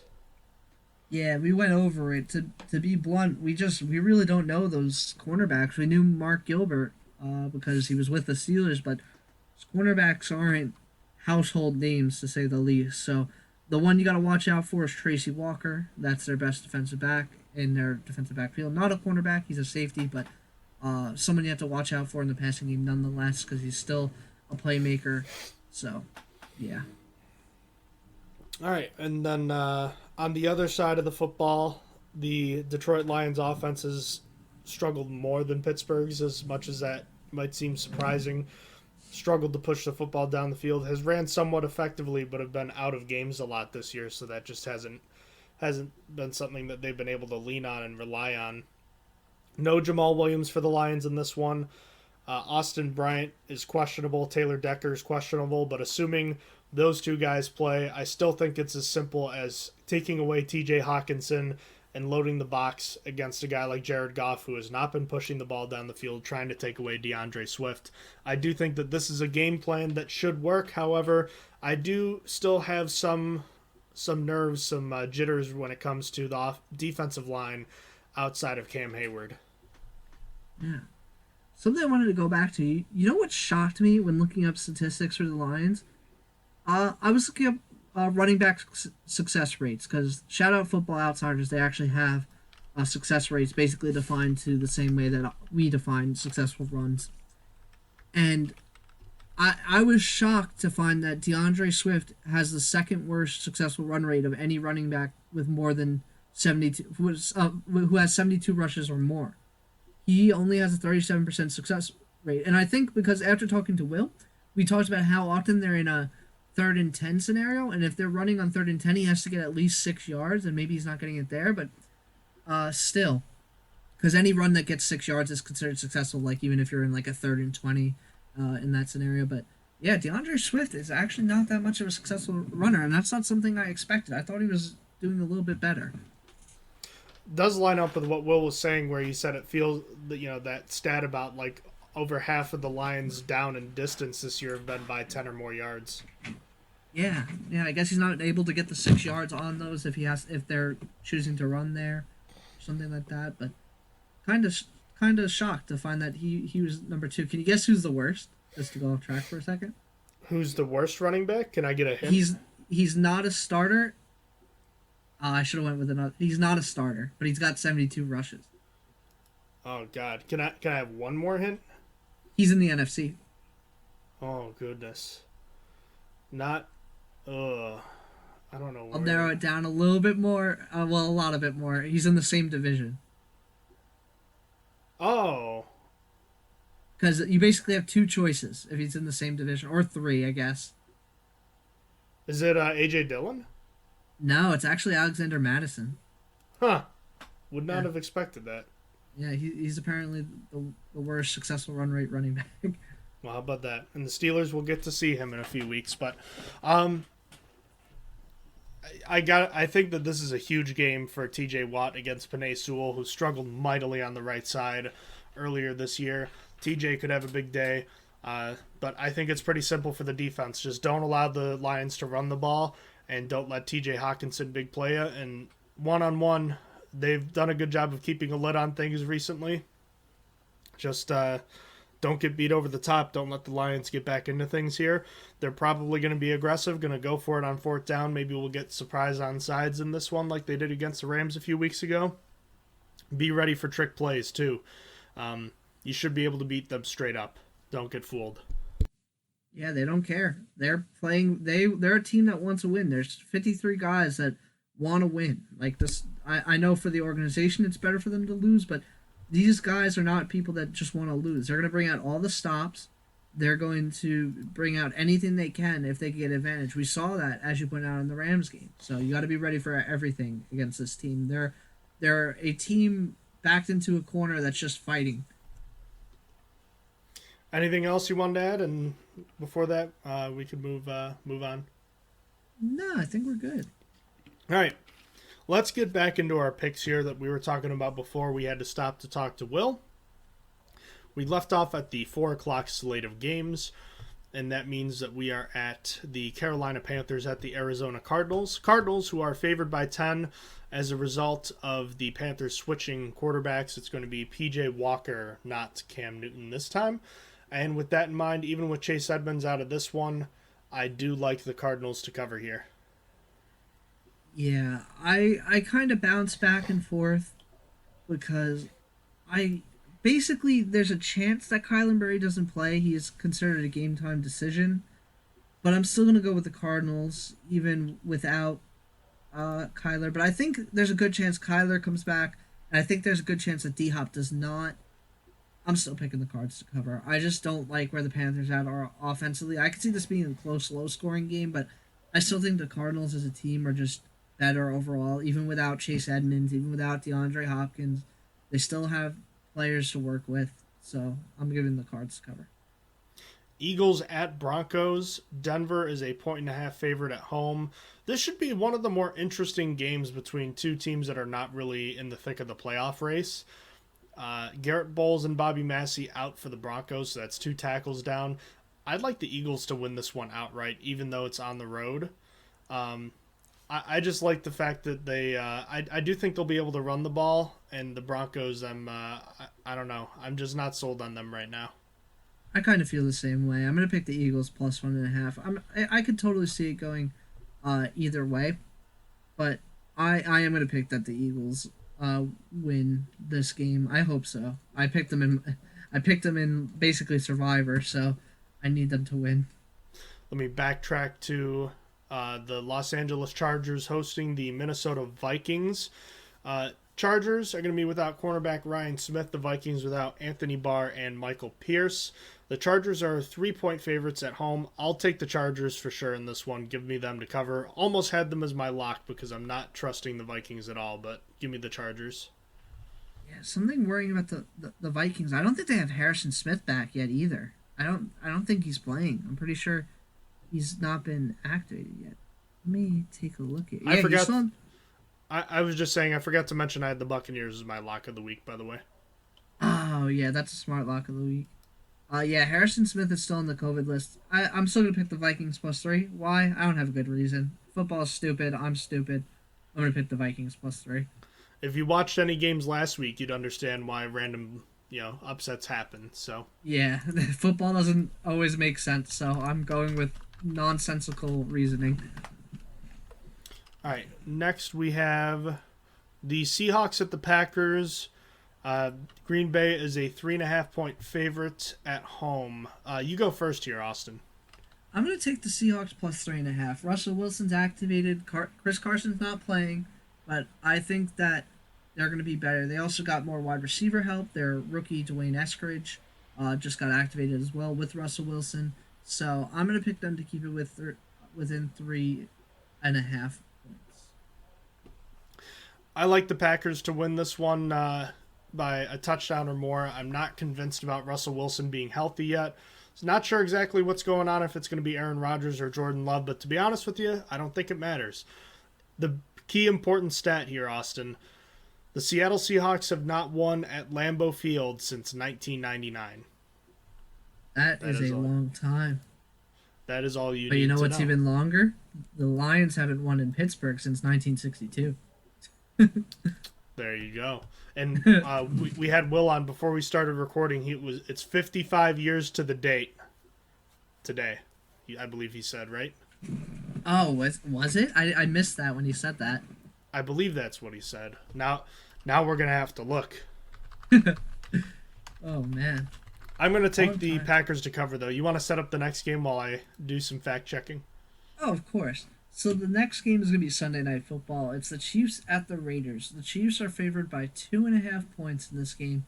And just to talk about what I picked, this is a manageable spread for the Chiefs now. Now we're getting into realistic. Now the Chiefs are dying off, like how good they are. People are not considering last year anymore, and they're focusing on this year.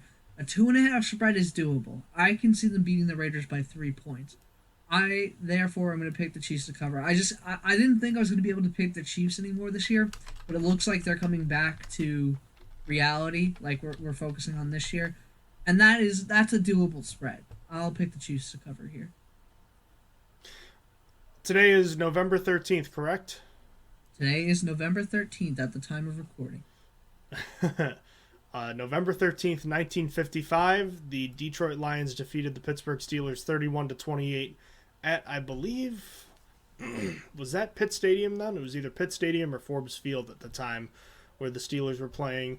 To be exact, 24,107 days ago was the last time the Lions defeated the Steelers in Pittsburgh. That's a lot of days. Mm-hmm.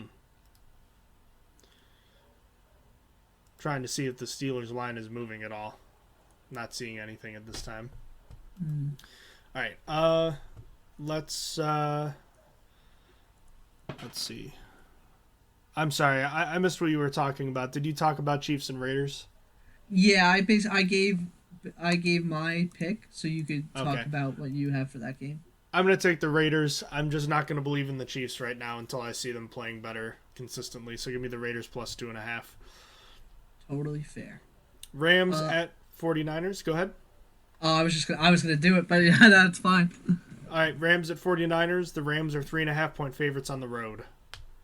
I'm gonna pick the Rams to cover, and this is my lock. I'm not really sure why this line is that close. I felt like this was a little bit more of should be at a 6.5-point spread. Obviously that means that the 49ers are gonna kick them because this is an NFC West game, and you should never pick these NFC West matchups, but I'm still going to do it, and I'm going to lock it. So, Rams cover. I like the Rams in this one, too.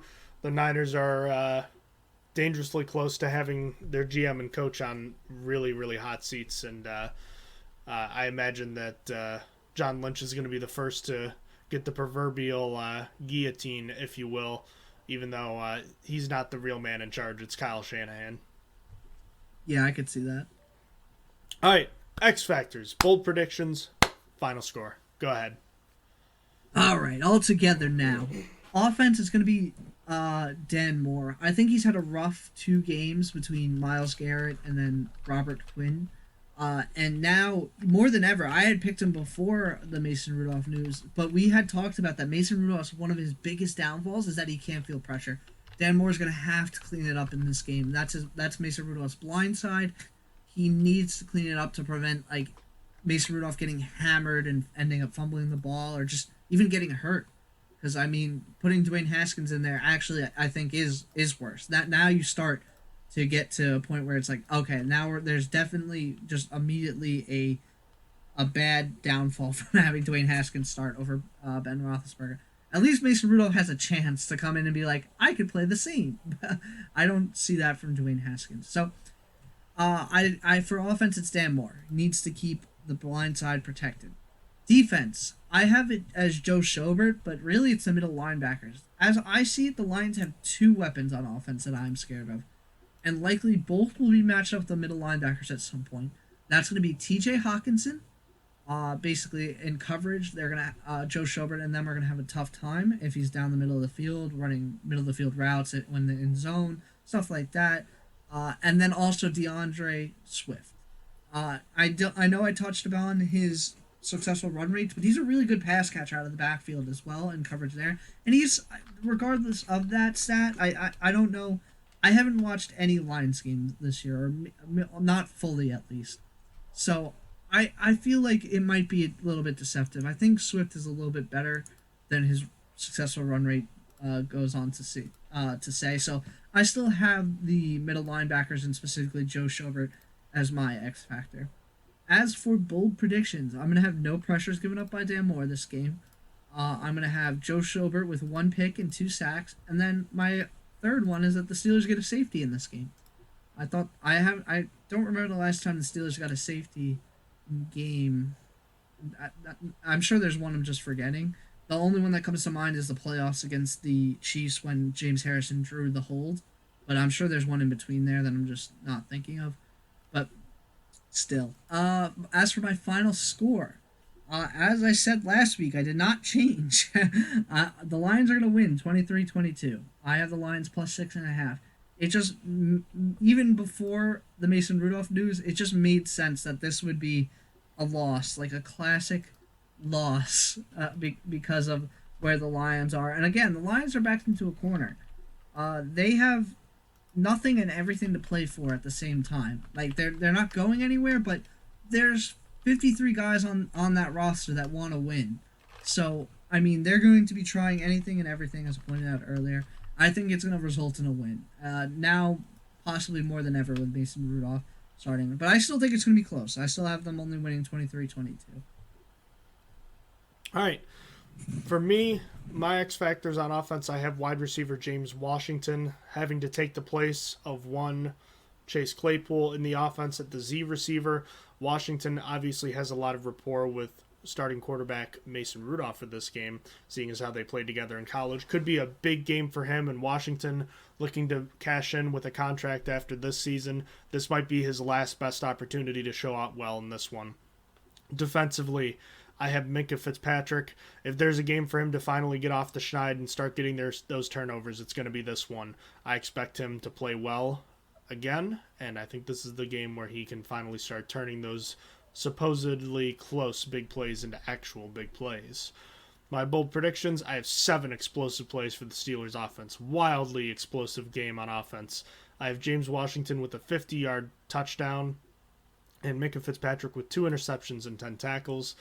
Finally, looking at this game up and down, even though I just told Austin I feel like the Steelers are more likely to either win by a bigger margin with Rudolph than they would have with Ben or lose in this one, I am going to pick the Steelers to win 24-21. with even though they put up 7 explosive plays, I think they're going to turn the ball over a couple times and keep the Lions in it, who are going to make this a close game at the end. So I like the Steelers to win 24-21, so I'll take the Lions plus the 6.5. I think we're done here. The one thing I just wanted to say is I really like that you had James Washington as your X Factor even before Mason Rudolph was starting. Yep, that was the Chase Claypool effect, but obviously it looks even better now. Yeah, so. Now that they got that connection, it's an even stronger X Factor. We're going to shoot for tomorrow night after the game possibly, or are we going to try to do a recap later next week? Yeah, I think tomorrow recap following the game. Alrighty. Well, in the meantime, Austin, thank you as always for joining us on the Stronger Than Steel podcast. Big shout out to Will Lester again for joining us on the show today. If you have any questions about the show, please feel free to email us at strongerthansteelpodcast@gmail.com. Check out our episodes posted on YouTube under the name Stronger Than Steel Podcast and on Anchor at anchor.fm/Stronger Than Steel Podcast. Until next time, Austin, thank you for joining me. And ladies and gentlemen, thank you for listening to the Stronger Than Steel podcast with Austin and John. Bye, everybody. You have been listening to Stronger Than Steel podcast. Thank you for joining us today, and don't forget to check out our website listed in the description below.